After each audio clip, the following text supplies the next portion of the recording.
पानी में भीगे जवानी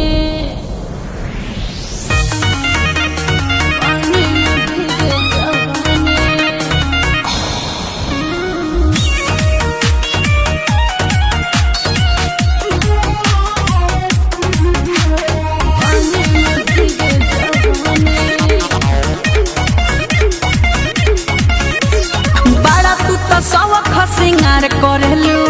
हमारा से केतना तू प्यार करेलू बोलो बताओ 100% बड़ा तू तो सबक सिंगार करेलू हमारा से केतना तू प्यार करेलू चलो न मिल के कटल जाए जाने टिप टिप बरसे पानी में भीगे जवानी टिप टिप बरसे पानी में भीगे जवानी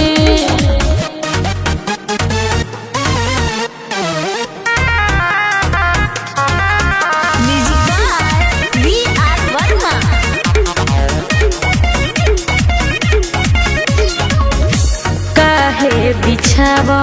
तारा नीचावा तू बोरा बेरी बेरी धरा तारा हमारा के कोरा बोला ना बोला मन रहे ना हमार कायदा में तू रहबू ये जान बड़ी फायदा में लागता के ढार देबू हमारो जवानी टिप टिप बरसे पानी में भीगे जवानी टिप टिप बरसे पानी में भीगे जवानी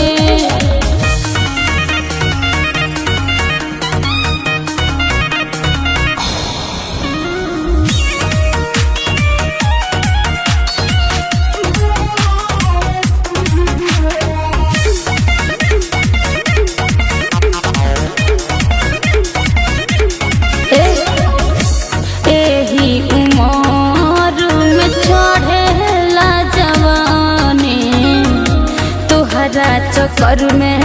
हो जाई परेशान सुना बोला